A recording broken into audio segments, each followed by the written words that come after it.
नमस्कार আমার প্রিয় বন্ধুরা, তোমরা সবাই কেমন আছো? আশা করি ভালো আছো আর আমিও খুব ভালো আছি।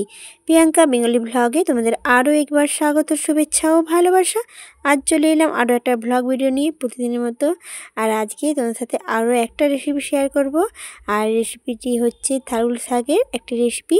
তো চলো বন্ধুরা, কথা না বাড়িয়ে ভিডিওটি শুরু করি আর রেসিপিটি শেয়ার করি। তো দেখো বন্ধুরা, চলে এলাম এই যে আমার সবজি বাগানে যাচ্ছি। এই যে থালগুল শাক, এই থালগুল শাকের রেসিপি কিন্তু আজকে বানাবো আর তোমাদের সাথে কিন্তু শেয়ার করব। তো দেখো বন্ধুরা, কয়েকটা আমি থালগুল শাক তুলে নিচ্ছি, শুধুমাত্র পাতাগুলো নিচ্ছি, অল্প অল্প ডালও রয়েছে। যাই হোক, দেখো বন্ধুরা, এই যে শাকগুলো আমি তুলে নিচ্ছি আর এই শাক দিয়েই কিন্তু রেসিপিটি বানাবো, সেই জন্য অনেকগুলো আমি শাক তুলে নিচ্ছি। তো দেখো বন্ধুরা, এইভাবে কিন্তু আমি শুধুমাত্র পাতাগুলো নিয়ে নিচ্ছি। তো দেখো বন্ধুরা, অনেকগুলো শাক তুলে নিয়েছি আর এই শাকগুলো দিয়ে কিন্তু রেসিপিটি বানাবো। তো দেখো বন্ধুরা, রান্নাঘরকে নিয়ে চলে এসেছি শাকটা। আর কি সবজি নিয়েছি, এখানে নিয়েছি বেগুন আর আলু, একটা আলু নিয়েছি, আর নিয়েছি পেঁয়াজ। আর এই সবজিগুলো কিন্তু কেটে নেব। তো দেখো বন্ধুরা, কেটে নিয়েছি শাকগুলোকে, এছাড়া আলু আর বেগুনটাকেও কিন্তু কেটে নিয়েছি, এই যে ছোটো ছোটোভাবে কিন্তু কেটে নিয়েছি। আর থালুর শাকও কিন্তু কেটে ধুয়ে নিয়েছি।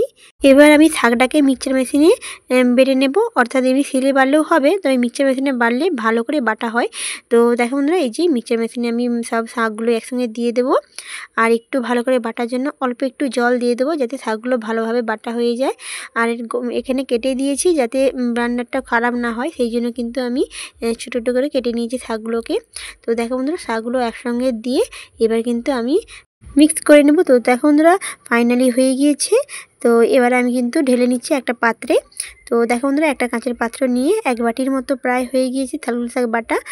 তো দেখো বন্ধুরা, এই যে 1 বাটি হয়ে গিয়েছে। এবার কিন্তু আমি রান্নাটা শুরু করব। তার আগে আরেকবার তোমাদের সাথে সবজিগুলো শেয়ার করে নিই কী সবজি দিয়েছি।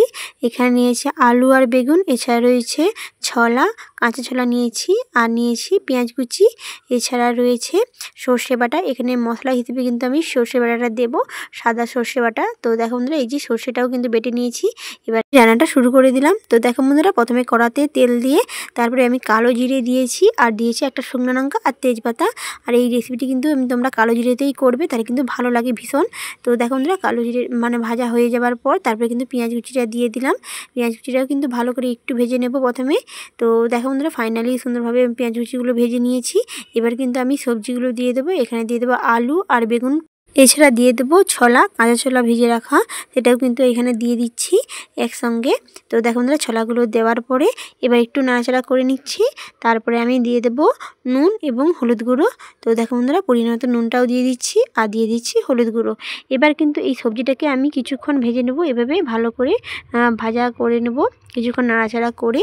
তো দেখো বন্ধুরা, অনেকটাই ভাজা হয়ে গিয়েছে। এই দেখো, খুব সুন্দরভাবে কিন্তু ভাজা হয়ে গিয়েছে সবজিটা। এখানে কিন্তু হালি গন্ধ থাকবে না সবজিটায়, তাই একটু ভালো করে ভেজে নিতে হবে।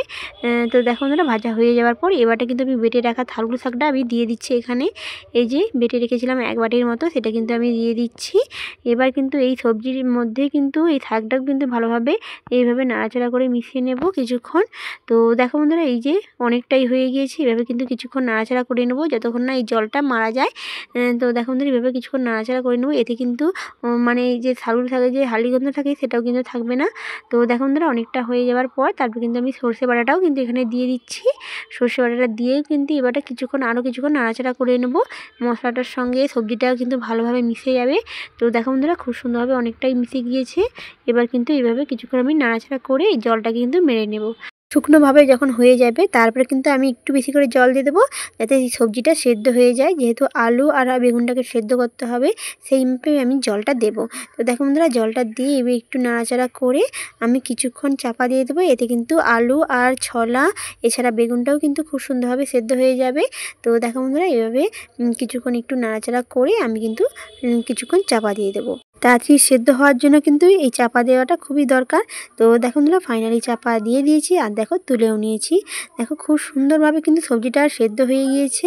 এছাড়া কিন্তু এভাবে একটু মানে জল জল থাকবে, কিন্তু তুলতে হবে রেসিপিটি। তো দেখো বন্ধুরা, এই যে তুলে নিয়েছি। দেখো, সবজিটাও কিন্তু খুব সুন্দরভাবে রেডি হয়ে গিয়েছে, কালারটাও কিন্তু ভীষণ সুন্দর এসেছে। তো দেখো বন্ধুরা, ফাইনালি ওটা আমি তুলে নিচ্ছি, কমপ্লিট হয়েছে রেসিপিটি। তো দেখো বন্ধুরা, এই যে থারুল শাকে একটু সর্ষের ঝাল বলতেই পারো, এছাড়া আলু বেগুনের চচ্চড়িও বলতে পারো। যাই হোক, এই রেসিপিটি কিন্তু কমপ্লিট। খুব সুন্দরভাবে কিন্তু এই রেসিপিটি কমপ্লিট করা হয়েছে, খুব সহজভাবে। এইভাবে রান্না করলে কিন্তু থালুক শাকের যে তিতকুটি ভাব থাকে সেটা কিন্তু একদম থাকবে না, দারুণ লাগবে। আর এভাবে রান্না কিন্তু তোমরা অবশ্যই করো বাড়িতে, আর খেয়ে কমেন্টে জানিও কেমন লেগেছে এই রেসিপিটি। যদি ভালো লাগে তাহলে অবশ্যই লাইক আর সাবস্ক্রাইব করে দিও, আর শেয়ার করতে কিন্তু ভুলো না। ধন্যবাদ বন্ধুরা এতক্ষণ ভিডিওটি দেখার জন্য, অসংখ্য ধন্যবাদ। আজকের মতো এখানেই, আবার দেখা হবে পরবর্তীটা ব্লগ ভিডিওতে। ধন্যবাদ।